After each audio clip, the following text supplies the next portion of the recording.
문제 풀어보겠습니다. 1번 교류식 전기철도가 직류식 전기철도보다 유리한 점은 봅니다. 그러니까 전철용 변전소에 정류장치를 설치한다. 이게 단점이죠. 단점이고, 나 전선의 굵기가 크다. 이것도 단점입니다. 차내에서 전압의 선택이 가능하다. 차내에서 탭을 가지고 전압을 조정할 수 있다. 이것이 장점입니다. 답은 다고요. 변전소의 간격이 짧다. 이것도 단점이죠. 변전소 간격이 짧으면은 그만큼 시설비나 이런 것들이 많이 들어가기 때문에. 그래서 유리한 점이라는 것은 답은 다입니다. 다.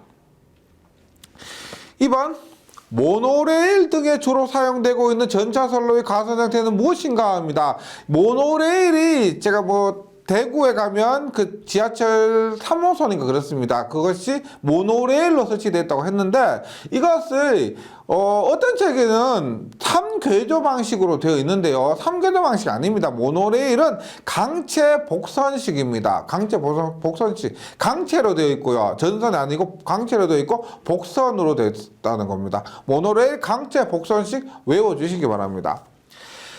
3번 모노레일의 특징이 아닌 것은입니다. 모노레일의 특징이 아닌 것은 소음이 적습니다. 맞죠? 소음이 적고 승차감도 좋고요. 가속 감속도를 크게 할 수가 있고 단위 차량의 수송력이 크다가 아니고 모노레일 보시면은 단위 차량의 수송력은 작습니다. 작아요. 그래서 답은 라번이 됩니다. 4번 전기철도에서 궤도의 3요소가 아닌 것은 궤도는 뭐다? 침목 레일 도상입니다. 침목 레일 도상이고 켄트는 고도죠. 고도가 되고 답은 답니다. 5번 전기철도의 궤간에 대한 설명으로 옳은 것은 궤간입니다. 궤도를 직접 지지한다. 아니죠. 궤도 직접 지지하는 거 아니고 철도 차량을 주행시키는 선로이다. 이거 궤조를 얘기하는 것이고 1435mm의 궤간을 표준 궤간이라고 한다. 답은 답입니다. 1435 맞고요. 기온차를 대비한 레일의 간격은 뭐요? 유간입니다. 유간. 6번 열차가 곡선 궤도를 운행할 때 차륜의 플랜지와 레일 두부 간의 측면 마찰을 피하기 위하여 내측 궤도의 궤간을 약간 넓히는 건 뭐라고 그랬어요? 곡선을 궤도로 운전하고요. 내측 궤도의 궤간을 약간 넓히는 것을 우리가 슬랙 확도라고 합니다. 확도. 답은 라가 됩니다. 7번 봅니다. 7번. 궤간은 1m고요. 궤간을 우리가 G라고 하죠. G가 1m인데 우리 궤간의 단위는 기본적으로 mm입니다. 따라서 1m지만 1000mm 이렇게 써주시고요. 반지름이 1270m입니다. 이게 R이죠. R이 1270m가 됩니다. 그래서 속도 V가 64km. V가 64km/h라고 했을 때 적당한 고도 H는 뭐다? H는 127R분의 GV의 제곱입니다. 그대로 대입하시면 돼요. 그대로 대입합니다. 127 곱하기 R이 얼마예요? 1270이고 분의 G가 1000을 대입해야 돼요. 1000 곱하기 속도 64의 제곱입니다. 그래서 127 곱하기 1270분의 1000 곱하기 64의 제곱하니까 25.4 mm입니다. 25.4mm. 8번 합니다. 8번. 고도가 20, 반지름이 800인 곡선 궤도로 주행할 때 열차가 낼 수 있는 최대 속도는 얼마냐? 궤간은 1067입니다. 이 공식에서요, 우리가 공식에서 속도 V는 얼마예요? V는 넘어가니까 얼마? 루트의 G분의 127RH가 됩니다. 127RH. 그래서 대입합니다. 지금 G가 얼마냐면은 지금 궤간이 1067이에요. 1067이고 그 다음에 127 곱하기 R이 얼마예요? 반지름이 800 곱하기 H가 지금 고도가 20입니다. 20. 따라서 계산하면은 43.64 43.64km/h 아워가 된다는 겁니다. 그래서 이 구간을 지날 때 최고로 빨라도 43.64 이상을 넘지 않도록 한다 이 말이고요. 계속해서 9번입니다.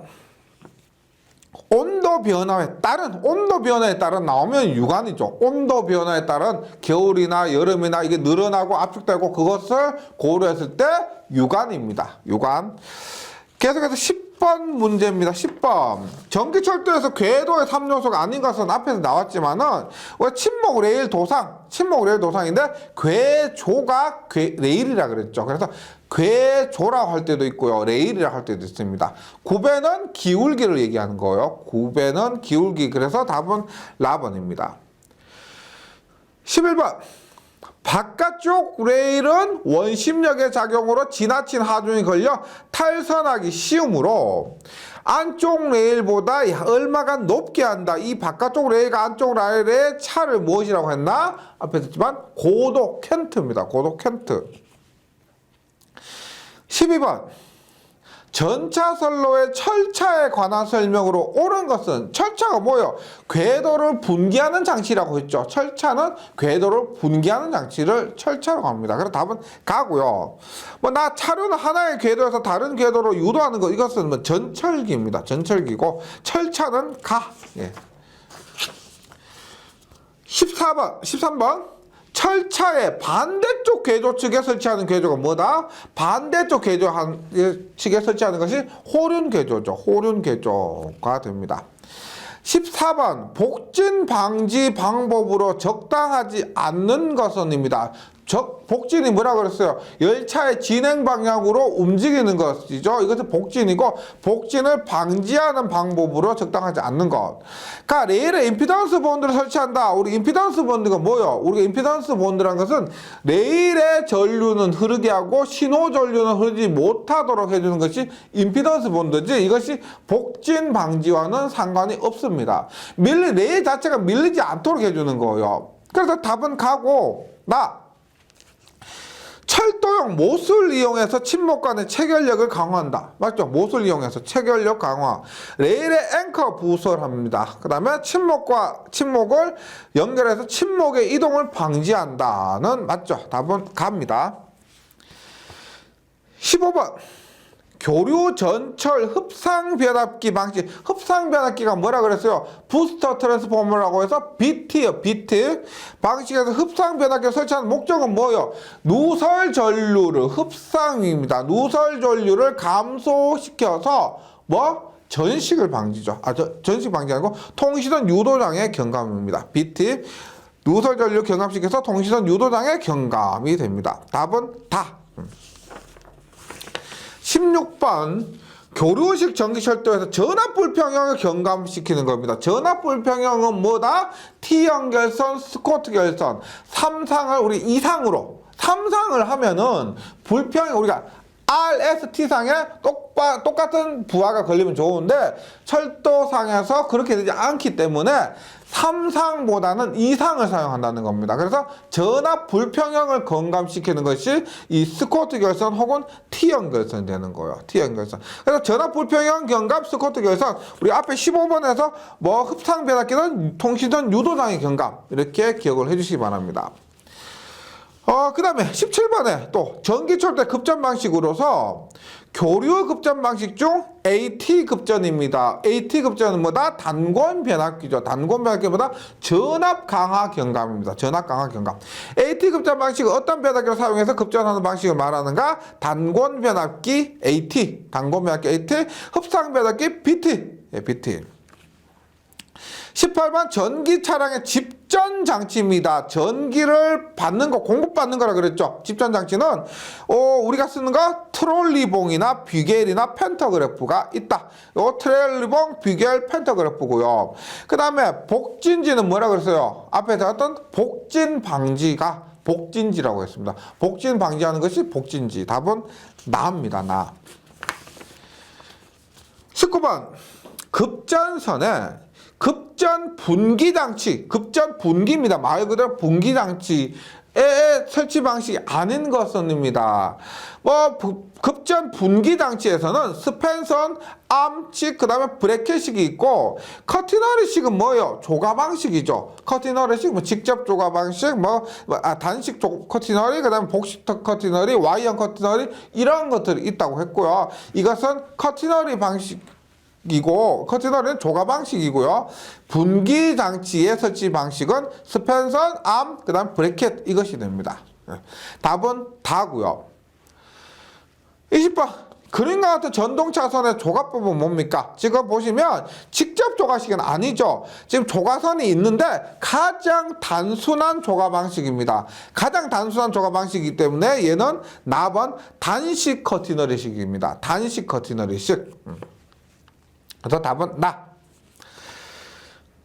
21번 전기철도에서 굉장히 중요한 귀선의 누설 전류에 의하여 전식이 일어나는 곳은입니다. 전식이 일어나는 곳은 어디예요? 지중관로죠. 지중관로. 그래서 지중관로에서 전류가 유출하는 곳. 지중관로에서 전류가 유출하는 곳이 우리가 전식이 일어난다. 기억을 해주시기 바랍니다. 22번 전철에서 전식 방지 방식 중 전철 측 시설이 아닌 것은, 그러니까 전기 철도 측 시설 방법이 아닌 것은입니다. 우리가 전식 방지로서 전기 철도에서 조치 방식이 있고요. 그 다음에 우리가 매설 관측에서 조치 방식이 있는데 여기서는 전철 측에서 조치 방식입니다. 그래서 레일본드를 시설한다. 맞죠? 레일본드 맞고요. 레일을 따라 보조기선, 레일본드나 보조기선이나 비슷하다고 그랬습니다. 보조기선도 맞습니다. 변전소 간격을 짧게 한다. 돈은 들지만은 그래도 변전소 간격을 짧게 하면은 전철측에서 전식 방지가 된다. 매설관의 표면을 절연한다. 얘는 전식 방지는 되지만은 매설관의 표면을 절연한다는 것은 매설관 측의 방지 방식 방법이지 이것이 전철 측에서의 방지 방식이 아니란 겁니다. 답은 라. 23번 레일본드와 관계가 없는 것은, 레일본드 뭐라고 써? 제가 레일이 있고 레일이 있을 때 레일과 레일을 연결해 주는 것 있죠. 이것은 레일본드라 그랬습니다. 레일본드와 관계없는 것은 우리가 레일본드는 일단 동으로 전기가 잘 통해야 되죠. 맞죠? 귀선 전류를 흘려줘야 되기 때문에 전기가 잘 통해야 되기 때문에 동연선을 사용하고 전기 저항이 감소돼야 됩니다. 전기 저항이 작아야 된다는 거예요. 그 다음에 전압 강화도 저하됩니다. 전기 저항이 감소되니까 당연히 전압 강화도 작다는 거예요. 진동 방지와는 상관이 없습니다. 이것은 레일 본드는 누설 전류를 감소시키기 위해서 귀선 전류를 잘 흐르도록 하는 것이지 진동 방지와는 전혀 무관합니다. 그래서 23번 답은 가. 24번 다음 중 전기철도는 변전소 간의 간격을 짧게 하는 이유로 가장 타당한 것은입니다. 이것도 뭐예요? 우리가 전기철도 측에서의 전식 방지 방법입니다. 맞죠? 유지보수 용이하려면 당연히 변전소 간의 간격을 멀리 해야 될 것입니다. 나 절연장을 적게 하기 위해서도 아니고요. 우리가 절연을 하기 위한 저항은 커야 돼요. 절연장이요. 그다음 건설비를 적게 하기 위해서 건설비를 적게 하려면 당연히 변전소 간의 간격을 멀리 해야 되는 거고요. 답은 답니다. 전식을 적게 하기 위해서가 됩니다. 25번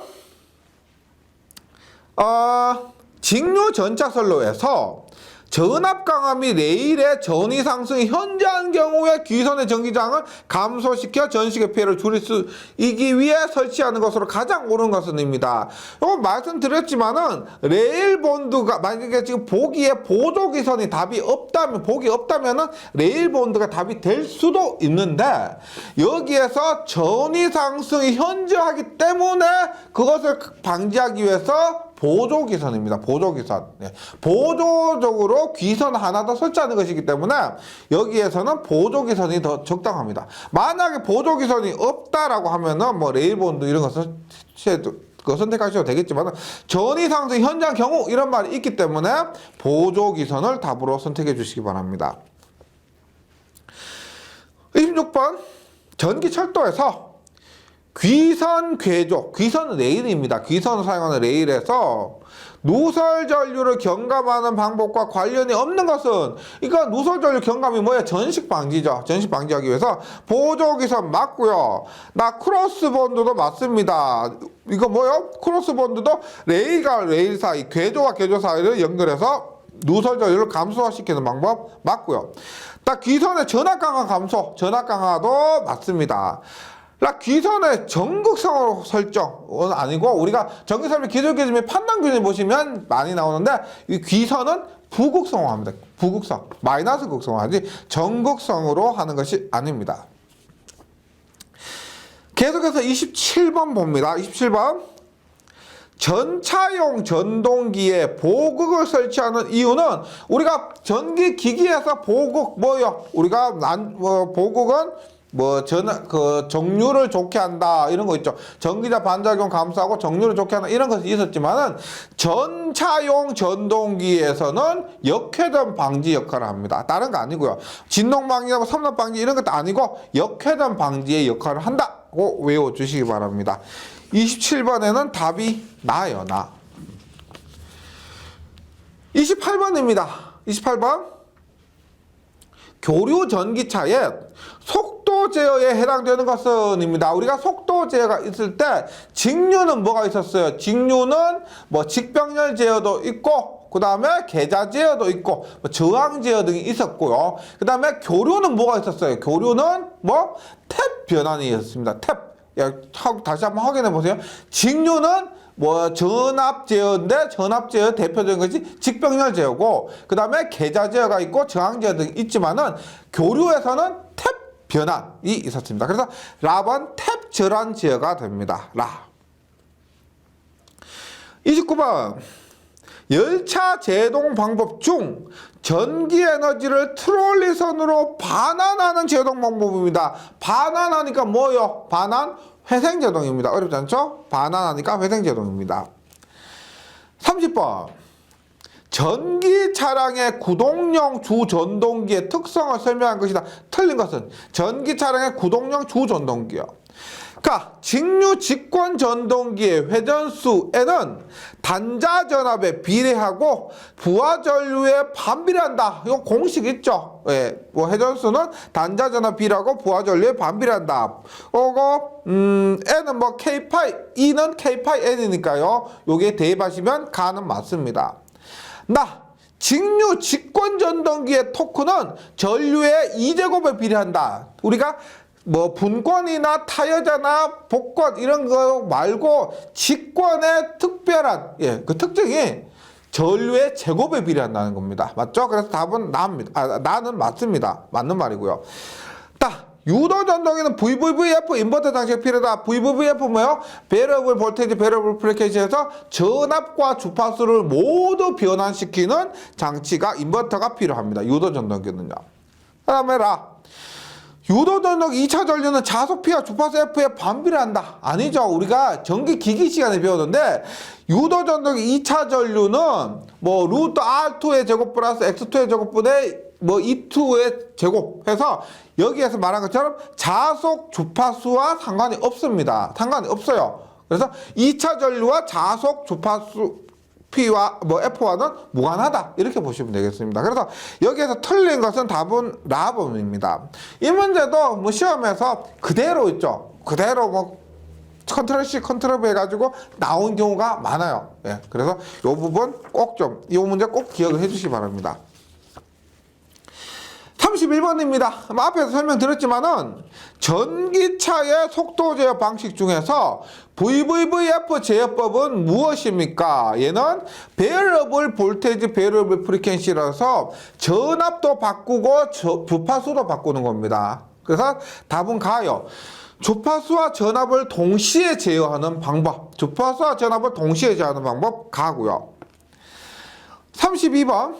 전기철도의 전기차 주전동기 제어 방식 중 특성이 다른 것은입니다. 이 해설을 보시면, 직류 주전동기 제어 방식에서 저항 제어가 있고요. 그 다음에 직병렬 제어가 있다 그랬죠. 직병렬 제어의 종류에 계로 제어, 단락 제어, 브릿지 제어 등이 있습니다. 그 다음에 계좌 제어가 있어요. 계좌 제어. 그래서 앞에서 말씀드렸지만은 저항 제어, 우리가 직류 전동기에서 속도 제어 방법으로서 저항 제어와 계좌 제어, 직병렬 제어가 있는데 이 직병렬 제어 안에 계로 제어, 단락 제어, 브릿지 제어가 있다는 거예요. 그래서 특성이 다른 것은 계좌 제어가 됩니다. 보기에서. 그래서 답은 나가 돼요. 나. 예, 정리 한번 해보시고요. 33번 문제 볼게요. 33번. 열차의 자중이 100톤입니다. 그래서 W가 100톤.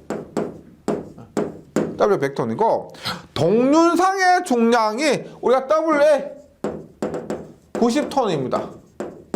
90톤인데 기관차 최대 견인량을 했는데 저 궤조의 점착 개수 U가 0.2라고 했어요. U가 0.2라고 했습니다. 그럼 지금 최대 견인량 FA라고 하면은 얘는 보세요.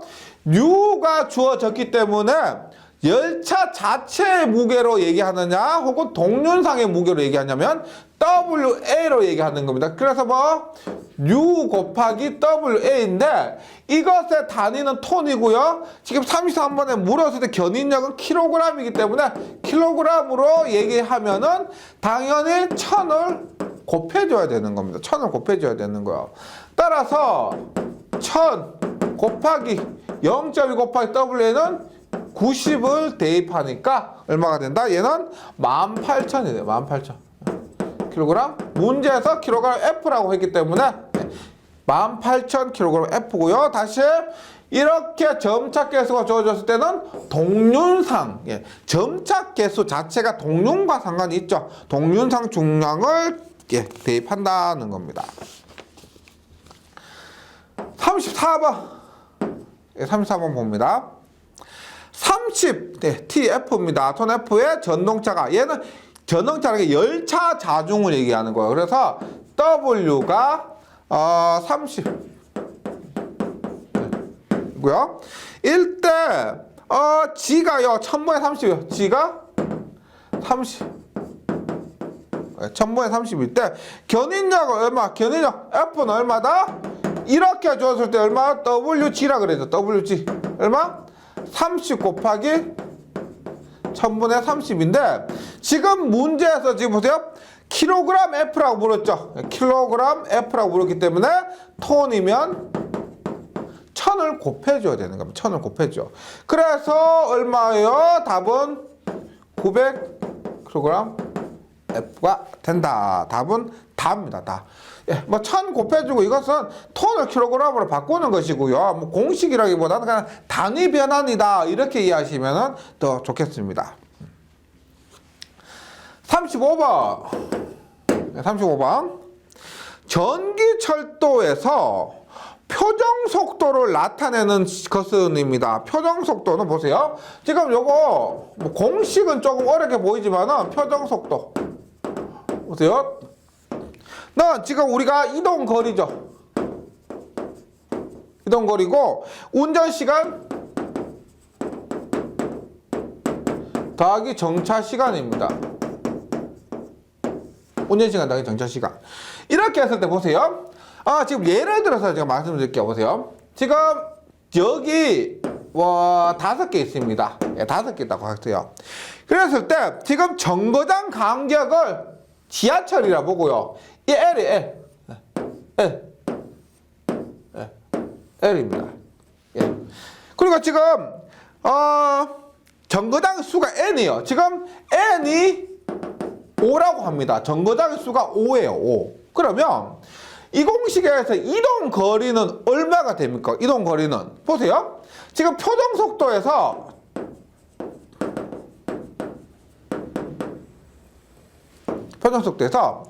이동 거리는 L이 지금 정거장 N이 5개일 때 L은 몇 개예요?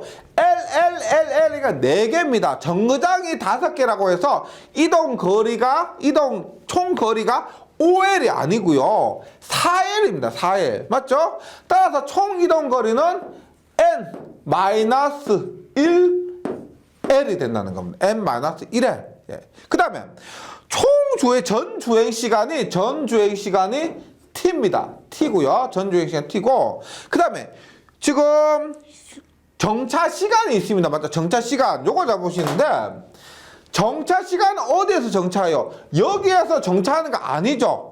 여기에 가서 한번 정차하고 여기에서 한번 정차하고 여기에서 한번 정차하고 여기는 도착이기 때문에 정차는 3번을 하게 되는 겁니다. 3번이요. 맞죠? 그래서 정차 시간은 어떻게 된다? 총 정거장의 수는 5번이지만은 정차는 얼마? n-2가 되는 거예요. n-2 곱하기 t 정차 시간 이렇게 해줘야 된다는 겁니다. 요거 뭐 혼동 왜 이러냐고 질문하시는데요. 일단 여기에서 n-1을 한 것은 우리가 L이 정거장이 5개 때 실제 이동은 4번을 한 것이고 휴식은 왜 n-2냐? 처음과 끝을 빼줘야 되는 겁니다. 처음과 끝은 정차가 아니에요. 아니기 때문에 이러한 공식이 되어서 답은 뭐냐면 라번이 됩니다. 35번에는 답이 라번. 예. 계속해서 36번입니다. 36번. 열차의 운전 방법에 의한 전력 소비량을 감소시키는 방법이 아닌 것은입니다. 전력 소비량을 감소시킨다. 우리가 전력 소비량을 감소시킨다는 것은 전력을 아낀다는 거죠. 그건 다르게 말하면은 이 35번에서 얘기한 표정속도 이것을 크게 한다는 겁니다. 표정속도 크게 하면은 전기를 아낄 수가 있다. 전력을 소비량을 감소시키는 겁니다. 그렇기 때문에 이것은 직접적으로 표정속도와 관계가 있고 표정속도를 크게 하기 위해서 가속도를 크게 하고 감속도를 크게 하고 그 다음에 표정속도를 작게 한다. 예, 표정속도를 작게 한다. 이런 것도 있고요. 그 다음에 보세요. 라번에 차량의 중량을 가볍게 한다는 것은 이것은 뭐요? 당연히 차량의 중량이 가벼우면 전력 소비는 적겠죠. 근데 문제에서 주어진 건 뭐라고 했냐면 열차의 운전 방법에 의한이라고 했습니다. 열차 운전 방법에 의해서 뭐 가속도, 감속도, 표정속도 이거고 그 다음에 차량의 중량을 가볍게 한다는 것은 차량 조건에 의한 전력 소비량 감소지 이것이 운전 방법에 의한 것이 아니라는 겁니다. 똑같이 전력 소비는 감소하지만은 이것은 운전 방법이 아닌 차량 조건에 의한 방법입니다. 예, 그것이 다르다. 37번입니다. 열차 저항에 대한 설명 중 옳지 않은 것은입니다. 열차 저항. 그러니까 주행저항은 차륜의 구름마찰, 베어링 부분에 기계저항 마찰, 공기저항이 있다. 맞죠? 주행할 때 발생하는 저항입니다. 열차가 곡선 구간 달리면 곡선의 반지름에 비례해서 받는 저항은 곡선저항이라고 아니고 비례가 아니고 반비례라고 했죠. 네, 반비례합니다. 반비례. 그래서 열차 곡선 구간 달리면 곡선의 반지름에 반비례하여 받는 저항을 곡선저항이라고 해요. 답은 나번입니다. 틀린 건 나번이에요. 답은 경사계도로 운전 시 중력에 의해 발생하는 저항은 구배저항 맞고요. 열차 가속 시 발생하는 저항을 가속저항이라고 한다. 31, 8, 그 다음에 38. 그래서 공식 있죠? 그거. 38번. 철도 차량이 운행하는 곡선부의 종류가 아닌 것은입니다. 이거 뭐냐면, 단곡선과 반향곡선과 복곡선이 있는데요. 복곡선이 있는데 답은 완화곡선입니다. 완화곡선이 있고 복곡선이 틀린 거예요. 단곡선, 반향곡선, 완화곡선이 있고 틀린 것은 답은입니다. 복곡선인데 이게 뭐냐면요. 우리가 곡선이 있는데 단곡선 제일 단순한 곡선 이렇게 이거 반지름이 보세요. 이 R이 같죠. 그래서 일정한 원이라고 보시면 돼요. 원의 일부 부채꼴 모양이라고 생각하시면 돼요. 이것이 우리가 단곡선이고 반향곡선은 우리 곡선의 S자 모양 이렇게 됐죠. 이것이 반향곡선입니다. S자 모양. 그 다음에 완화곡선은 뭐냐면 완화곡선은 이렇게 돼요. 그래서 이렇게 된 거니까 여기에 반지름과 여기에 반지름이 틀리죠. 같지 않습니다. 이러한 것들 우리가 그러니까 즉 반지름이 두 개인 거 있죠. 이것을 완화곡선이라고 하는 거예요. 복곡선이라는 것은 없습니다. 복곡선 없고요. 그래서 38번의 답이 라요. 다가 아니고 라입니다. 라.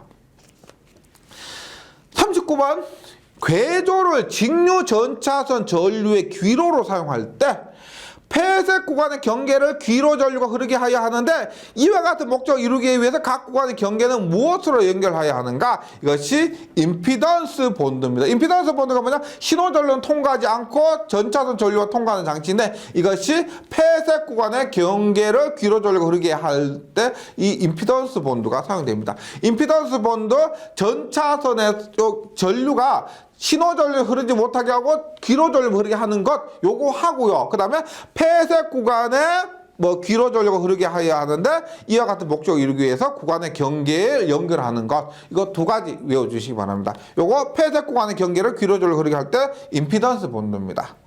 39번의 답이 다고요. 40번 다음 중 전기 차량의 대차에 의한 본류가 아닌 것은입니다. 대차는 우리가 바퀴 가지고 얘기하는데 40번은 이렇게 있어요. 가번의 사륜차는 일반적으로 전기차가 이렇게 있을 때 이거 양쪽으로 4개 있죠. 이것을 우리가 사륜차라고 합니다. 그 다음에 보기차는 뭐냐면 이 2개 바퀴가 2개 이것을 우리가 보기차라고 하는 거. 앞에 2개, 뒤에 2개 해서 총 4개, 8개 있죠. 이것도 보기차라고 합니다. 그 다음에 연결차는 뭐냐면 이렇게 연결한 거예요. 그죠? 그래서 이것을 이렇게 연결한 거 있죠. 이렇게 연결하는 것을 우리가 연결차라고 그래요. 연결차. 그래서 지금 사륜차, 보기차, 연결차고요. 전동차는 전동에 사용한 것이지 이것이 대차에 의한 분류와는 상관이 없습니다. 답은 다고요. 마지막 41번은 지상에 레버를 설치함으로 해서 열차가 신호를 무시하고 구내에 들어오면 열차에 비상 브레이크가 걸리도록 하는 장치. 그러니까 자동적으로 정지시킨다. 정지 뭐요? 정지는 스톱입니다. 스톱. 그래서 ATS가 자동 열차 정지 장치고 ATC가 뭐냐면 컨트롤이요. 자동 열차 제어 장치. ATO는 오퍼레이션 해서 자동 열차 운전 장치입니다. CTC는 열차 집중 제어 장치가 됩니다. 그래서 41번에는 답이 나번이에요. 나번. 네. 사실상 전기철도 생소하지만은요, 문제를 풀어보시면은 몇 번만 좀 반복하시면은 굉장히 좀 편안한 부분이 됩니다. 이 자체가 평소에 사용하지 않기 때문에 용어만 좀 숙지를 해주시면은, 시험 치실 때는요, 굉장히 좀 반가운 문제들이 눈에 많이 보일 겁니다. 잘 정리해 주시고요. 저는 5장에서 다시 뵙도록 하겠습니다. 수고하셨습니다.